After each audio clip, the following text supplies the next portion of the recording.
മുല്ലപ്പെരിയാർ അണക്കെട്ടിന്റെ സുരക്ഷയുമായി ബന്ധപ്പെട്ട വിഷയങ്ങൾ പരിഗണിക്കാൻ പുതിയ മേൽനോട്ട സമിതിയെ കേന്ദ്ര സർക്കാർ രൂപീകരിച്ചു. ദേശീയ ഡാം സുരക്ഷാ അതോറിറ്റി ചെയർമാനാണ് സമിതിയുടെ പുതിയ അധ്യക്ഷൻ. കേരളത്തിന്റെയും തമിഴ്നാടിന്റെയും പ്രതിനിധികൾ സമിതിയിൽ അംഗങ്ങളാണ്. അച്യുതൻ വിവരങ്ങൾ വച്ചിരുന്നു. അച്യുതൻ, എല്ലാ മഴക്കാലത്തും അല്ലെങ്കിൽ മഴ ഒന്ന് കണക്കുമ്പോൾ മുല്ലപ്പെരിയാർ കേരളത്തിന്റെ നിതാന്തമായ ആശങ്കയാണ്. അതിന് ഏതെങ്കിലും തരത്തിൽ ഒരു ആശ്വാസമാകുന്നതാണോ പുതിയ മേൽനോട്ട സമിതി?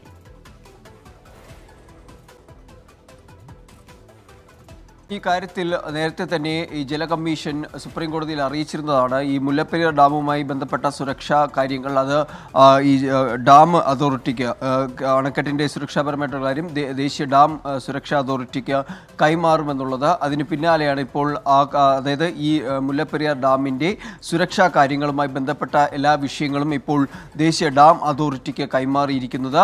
ഇത് സംബന്ധിച്ച് കേന്ദ്ര ജലശക്തി മന്ത്രാലയമാണ് ഉത്തരവ് പുറത്തിറക്കിയിരിക്കുന്നത്.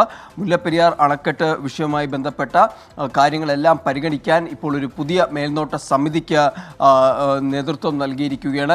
ഇതിനു മുൻപുണ്ടായിരുന്നത് ജല കമ്മീഷന്റെ ഒരു മേൽനോട്ട സമിതിയായിരുന്നു. അത് പിരിച്ചുവിട്ടുകൊണ്ട് ഒരു പുതിയ മേൽനോട്ട സമിതിക്കാണ് ഇപ്പോൾ രൂപം നൽകിയിരിക്കുന്നത്. അതിൻ്റെ ചെയർമാനായിരിക്കുന്നത് ദേശീയ ഡാം സുരക്ഷാ അതോറിറ്റിയുടെ ചെയർമാനാണ് ഈ നിലവിലെ പുതിയ മേൽനോട്ട സമിതിയുടെ അധ്യക്ഷനായി വരിക. മാത്രമല്ല ഇതിൽ മറ്റ് അംഗങ്ങൾ, അതായത് തമിഴ്നാടിൻ്റെയും കേരളത്തിൻ്റെയും പ്രതിനിധികൾ കൂടി പങ്കാളികളായിക്കൊണ്ടുള്ള ഒരു സമിതിയാണ് നിലവിൽ രൂപീകരിച്ചിരിക്കുന്നത്. അതായത് തർക്കങ്ങളൊന്നുമില്ലാതെ ഇതുമായി ബന്ധപ്പെട്ടുള്ള കാര്യങ്ങൾ കൃത്യമായി പരിഹരിച്ചു പോകുവാൻ വേണ്ടി കൂടിയാണ് ഇപ്പോൾ ഈ മേൽനോട്ട സമിതി, പുതിയൊരു മേൽനോട്ട സമിതി ഇപ്പോൾ രൂപീകരിച്ചിരിക്കുന്നത്. ഹാഷ്മി പറഞ്ഞതുപോലെ തന്നെ പ്രശ്നങ്ങൾക്കൊരു ആശ്വാസമാകുമെന്ന് ചോദിച്ചു കഴിഞ്ഞാൽ അതിൻ്റെ ഒരു തുടക്കമായി തന്നെ ഇതിനെ ഇപ്പോൾ വിലയിരുത്താൻ കഴിയുന്നതാണ്. കാരണം നേരത്തെ ഇതുമായി ബന്ധപ്പെട്ട് സുപ്രീം കോടതിയിൽ ഈ സുരക്ഷയുമായി ബന്ധപ്പെട്ട കാര്യങ്ങളുമായി ഒരു ഹർജി സുപ്രീം കോടതിയുടെ മുൻപിൽ ഉണ്ടായിരുന്നു. അന്ന് ജല കമ്മീഷൻ അറിയിച്ചതും ഡാമുമായി ബന്ധപ്പെട്ടിട്ടുള്ള എല്ലാ സുരക്ഷാ പരിശോധനകളും നടത്താമെന്ന കേരളത്തിൻ്റെ ആവശ്യം അന്ന് ജല കമ്മീഷൻ അംഗീകരിച്ചിരുന്നു. അങ്ങനെയുള്ള ചില പശ്ചാത്തലം ഇതിനുണ്ട്.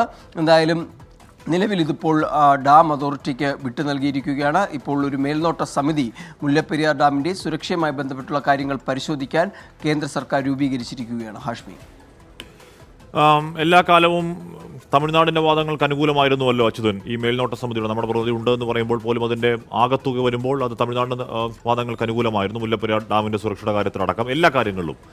അപ്പോൾ അതിനൊരു മാറ്റം വരും എന്നത് പ്രതീക്ഷിക്കാമോ പുതിയ മേൽനോട്ട സമിതി വരുമ്പോൾ അച്യുതൻ? തീർച്ചയായിട്ടും ഹാഷ്മി, കാരണം ഇത് രണ്ട് സംസ്ഥാനങ്ങളുടെയും പ്രതിനിധികളെ കൂടി ഉൾക്കൊള്ളിച്ചാണ് ഈ പുതിയ മേൽനോട്ട സമിതി തന്നെ രൂപീകരിച്ചിരിക്കുന്നത്. അതായത് ഇതുമായി ബന്ധപ്പെട്ട് ഉയരുന്ന തർക്കങ്ങൾ, ആ തർക്കങ്ങൾ കൂടി പരിഹരിക്കേണ്ടതുണ്ട്.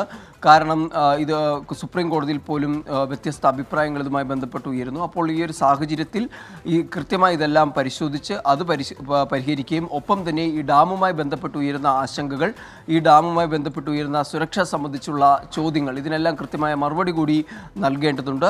വിഷയം സുപ്രീം കോടതിയുടെ പരിഗണനയിൽ ഇരിക്കുന്ന ആ ഒരു സാഹചര്യത്തിൽ സുപ്രീം കോടതിയുടെ ചോദ്യങ്ങൾക്കും കൃത്യമായ മറുപടി നൽകേണ്ടത് അനിവാര്യമായി വരും.